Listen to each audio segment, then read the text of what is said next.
Right, so here's a demo on laser cutting. We're just going to be cutting out this part of a prototype. It's a work in progress, better extruder for the 3D printer. So as you can see, I've got loads and loads of bits that I've been working on, iterating, developing, and then these are the three parts that I want to cut. Now first of all, what I recommend doing is grouping objects. As soon as you group it, it means you can rearrange it a lot easier. So if I group these two, I'll demonstrate, because I might do that, let go by accident, and then double click, unclick it like that. Now just remember, 2D design only has one undo. Even though I did two things there, it went back to normal. But yeah, you sometimes find yourself needing to pick out individual bits that are deselected. So it really is a good idea, once you're happy with an object and you want to cut it out, just group it. Now I'm going to tessellate this as best as I can. So this bit, group it first. But I want to use the radial lock, so it will snap it to 90 degrees. And flip it over like that. And don't forget to uncheck it, because they'll only move in horizontal, vertical and 45 otherwise. And I'll bring this right up to there. So that is really a lot tighter than before. Now, it's really important to save acrylic as much as you can and not waste it. It's not so important with cardboard. The reason also is if you've got really close edges on cardboard like this, they can catch a little bit more on fire. So we're not so precious about you being really efficient with using putting cardboard shapes together, just because it's actually a little bit safer to have a bit of a padding around the object. Anyway, once you're ready to cut, draw a box around it like this. Now there's two reasons for doing that. Firstly, down here you can see the size of material you want. So I'm looking for something 17.5 centimetres by 10. But also when I come to cut out of this material, I'm left with a nice clean offcut. I don't have all. No one else is going to want to know about this bit here. It's going to be useless. So when you're done, give it a little sterilise. And the mouse, of course, like so. And then grab the ruler and come on over to the store. So we're looking for a piece that is 10 by 17 at least. Now I want to have something, this is just a working iteration, so it might not be the final one. So even something that is recycled like that would be great. Obviously that fits 10 easily, and 17 like that. Yeah, so that seems like a good bit inside there to use up. Yeah, try and find something that is just bigger. Obviously this is just bigger in that space, so that's ideal. Something like this might have been good as well. Obviously if you can get it tight on one dimension, so if this is, that is just bigger than 10 centimetres, so that would have been ideal.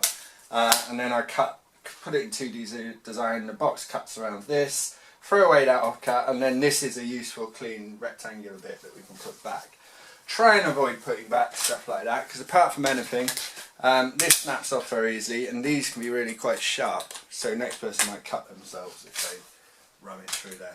So obviously when you do rummage through, just be careful, careful of those sharp edges. Right, so this piece is good to cut 63, I'd say. Measure it from the back.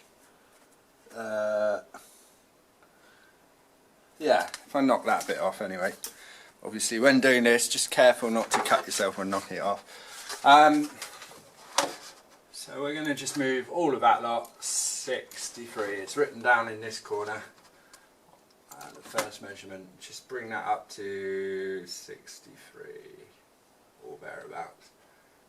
64 will do. Okay. So, on button for the machine is down on this side. It's down there. It takes a little while to boot up, especially if you've got the lid open, it won't boot up. So I'm just going to put that in there. Offer it up to the top left. Remember to put, especially large sheets, heavy sheets, just put it in gently. The honeycomb bed is quite delicate. While that's booting up, you can go file print. So file, print. Remember to choose the correct printer. If you go properties or OK, you'll get the black and white printer outside. So we want to have this drop down box of printers, and down here you've got one saying L solution. Okay, then go on properties. Now because it's acrylic, it's nice and easy. So there's a preset here. We're going to just go for acrylic 3mm, which is what we are. That says everything coloured in black line will be 100% power, 5% speed, and it's treating it like a vector, which is basically a line which will follow rather than scanning like a bitmap image. Like I say, that is set for 3mm acrylic. If you're going for 5mm acrylic, you might want to double click on the speed here and choose, well, let's say twice the thickness 6mm acrylic is 2.5, half the speed. So 5mm should be 3% speed, which should be okay. You might need to play around with special materials, whatever. Thin cardboard as well, so we go 35% speed, 100% power with thin cardboard. Generally I find if it's thick cardboard, you want to run it through twice rather than doing it slower, because the slower it will go, the more likely it will burn. 3mm MDF as well, that can cut the same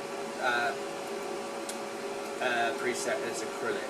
So OK that, and OK that, and you should get a beep from the machine. So before you begin, make sure it's focused. This button here, now you notice the bed comes up and that probe touches the material. So if you're cutting something without it in the top left, it's not going to probe the top of it and it's not going to focus properly. You might have to find a little offcut the same thickness and put it in that corner just so that the probe will measure it. So once you've focused it, green button up here starts it, but it's important also to press this power button here, down there. That'll turn the extraction on. So keep an eye on it at all times. You'll notice you should get a clean cut like this.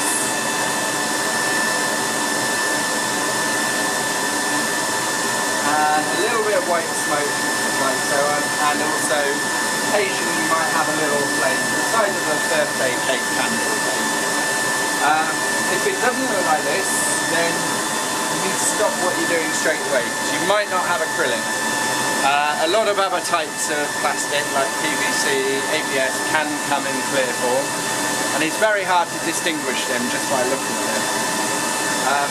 So really it's like the biggest telltale is when you laser cut them like this. Straight away you can tell it doesn't look like this. If you've got a much bigger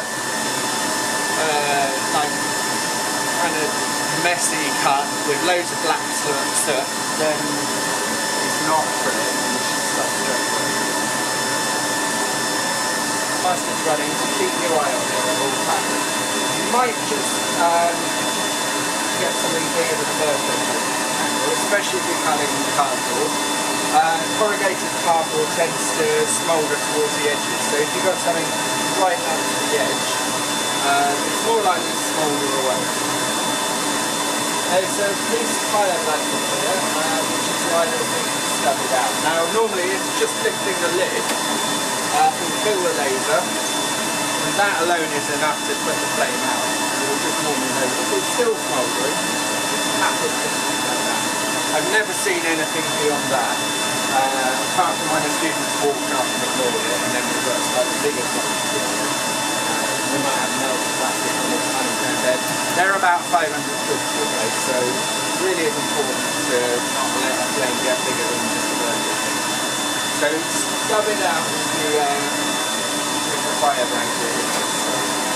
And then just give it a few seconds to know what it's doing, and then green button to carry on like that.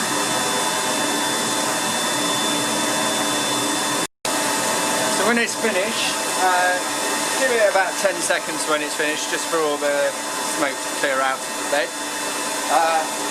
Switch this off, because apart from being noisy, it can overheat if it's on too long, and then it takes ages to cool down. So just switch it off when it's not being used. Okay, so that's the